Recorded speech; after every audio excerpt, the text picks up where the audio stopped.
Hello दोस्तों, स्वागत है आप सबका एक बार फिर हमारे यूट्यूब चैनल में। बात करेंगे इस वीडियो में शिक्षा विभाग से जुड़े ऑर्डर्स, अपडेट्स और समाचारों की।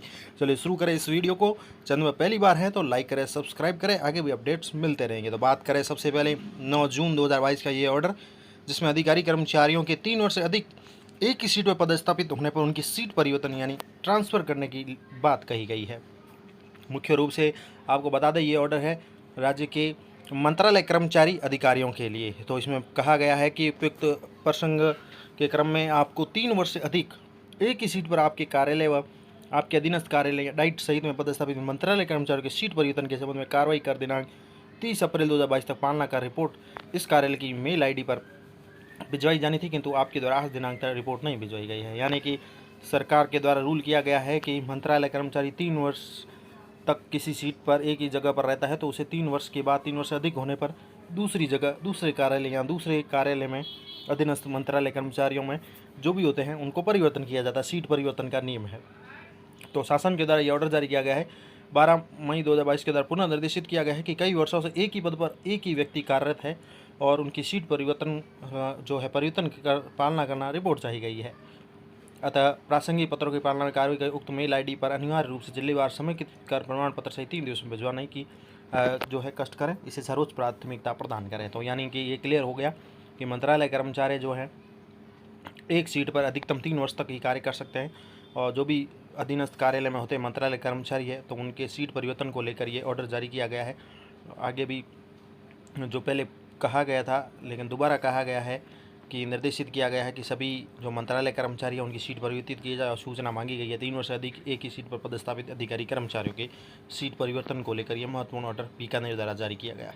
इसके साथ ही बात करें शिक्षा विभाग और कर्मचारियों से जुड़े अपडेट्स, और वो है कि मुख्यमंत्री अशोक गहलोत मंत्रिमंडल की बैठक में महत्वपूर्ण निर्णय लिया गया, जिसमें राजस्थान राज्य कर्मचारी सामान्य प्रावधान निधि नियम 2021 में संशोधन किया गया है। जिसमें मंत्रिमंडल ने राजस्थान राज्य कर्मचारी सामान्य प्रावधान निधि नियम 2021 में संशोधन करने का निर्णय लिया। इस प्रस्ताव की क्रियान्विति के क्रम में 1/1/2004 व उसके पश्चात नियुक्त राज्य कर्मचारियों पर राजस्थान राज्य कर्मचारी सामान्य प्रावधान निधि नियम 2021 के प्रावधान लागू हो जाएंगे। ये कार्मिक निर्धारित जीपीएफ अभिधान की कटौती कराते हुए जीपीएफ के प्रावधानों के अंतर्गत दिनांक 1/1/2004 से पूर्व नियुक्त कर्मचारियों के समान ही जीपीएफ की परिधि में आ जाएंगे। तो ये महत्वपूर्ण मंत्रिमंडल की बैठक में कल निर्णय लिया गया है, जिसमें राजस्थान राज्य कर्मचारी सामान्य प्रावधान निधि नियम जीपीएफ के नियम में संशोधन किया गया है 2021 में। इसके साथ ही बात करें कर्मचारी से जुड़े अपडेट्स की, तो वो है महात्मा गांधी स्कूलों में जो है अब फैकल्टी में गेस्ट फैकल्टी के रूप में लगाए जाएंगे शिक्षक। अंग्रेजी माध्यम से अध्ययन किए गए शिक्षक ही लगेंगे, यानी इंग्लिश मीडियम में उनके डिग्री डिप्लोमा प्रशिक्षक योग्यता होनी चाहिए और सेवानिवृत्त शिक्षक भी लगाए जाएंगे।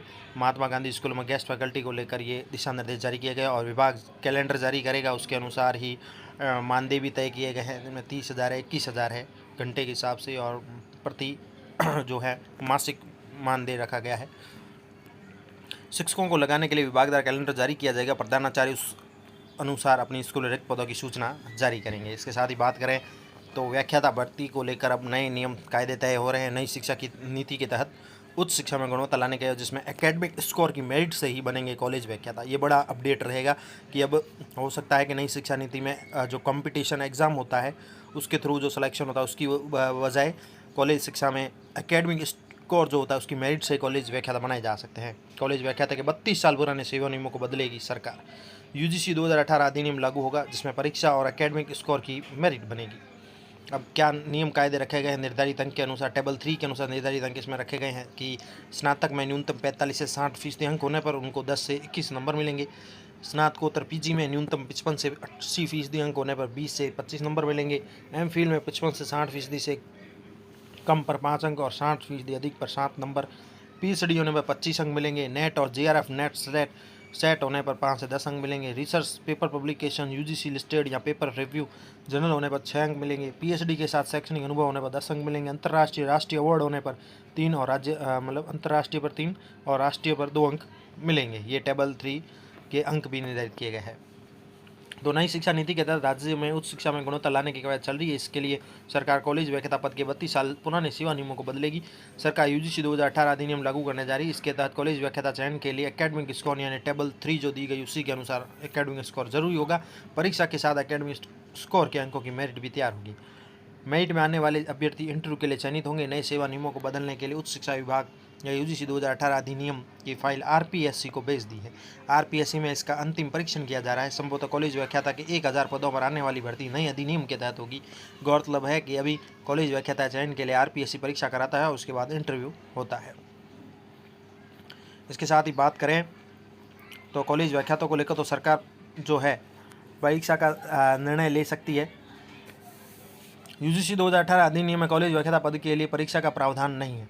सिर्फ टेबल 3B के अनुसार मेरिट बनेगी और मेरिट के आधार पर अभ्यर्थियों का चयन किया जाएगा। अगर सरकार परीक्षा कराती है तो एकेडमिक स्कोर और परीक्षा के अंकों के आधार पर मेरिट तैयार होगी। यानी सरकार के ऊपर है कि वो केवल मेरिट बनाए और परीक्षा भी कराए। अगर सरकार परीक्षा कराती है तो एकेडमिक स्कोर और परीक्षा दोनों के अंकों के आधार पर मेरिट बनेगी। उत्तराखंड, दिल्ली, बिहार, पश्चिम बंगाल, उड़ीसा में यूजीसी ने अधिनियम 2018 लागू कर दिए हैं। यहाँ बिना परीक्षा टेबल 3B के तहत ही कॉलेज व्याख्याता का चयन किया जा रहा है।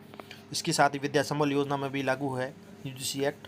सरकार ने विद्या संबल योजना जो चालू की है उसके तहत कॉलेजों में अस्थायी व्याख्याता लगाए जा रहे हैं। इनकी नियुक्ति यूजीसी 2018 अधिनियम के तहत ही की जा रही है। ऐसे में सरकार अब स्थायी पद के लिए भी इसने अधिनियम को लागू कर रही है। अधिनियम के लागू होने के बाद अनुभवी शिक्षकों का कॉलेज व्याख्याताओं पद पर चयन होगा। यानी आपका एकेडमिक स्कोर पीछे का कैसा है, स्नातक है, पीजी है, एमफिल है, पीएचडी है, नेट जेआरएफ है, नेट स्लेट है, जो भी पीएचडी तक की अंतर्राष्ट्रीय राष्ट्रीय स्तर की डिग्रियां हैं, उन सब का जो स्कोर है अच्छा है तो अच्छे अंक मिलेंगे। उसके आधार पर इस टेबल बी के अनुसार निर्धारित अंक मिलेंगे और उसके अनुसार ही व्याख्याताओं का चयन किया जाएगा और कॉलेज व्याख्याता बनेंगे। तो ये बड़ा अपडेट रहेगा अगर ये लागू होती है सिस्टम। तो ये तमाम तरह के आपके लिए अपडेट थे शिक्षा जगत से जुड़े हुए। धन्यवाद।